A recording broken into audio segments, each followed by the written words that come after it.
8 प्रकार के हिंदू विवाहों में से इन चारों को सबसे अधिक स्वीकृति मिली हुई थी।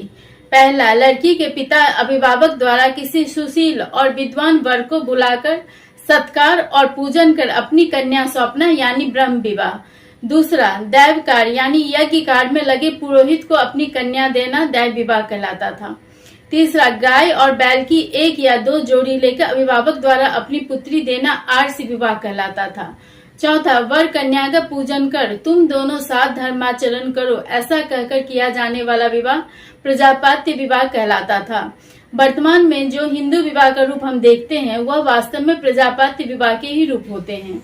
अन्य 4 विवाहों को यद्यपि विधि द्वारा मान्यता थी, लेकिन सामाजिक रूप से इसे अधिक स्वीकृति नहीं प्राप्त थी।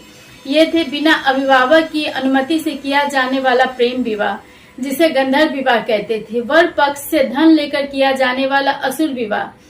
तीसरा, लड़की की इच्छा से लेकिन बिना उसके अभिभावक की अनुमति से उसे बलपूर्वक ले जाकर किया जाने वाला राक्षस विवाह। यह राज परिवारों और क्षत्रियों में अधिक प्रचलित था।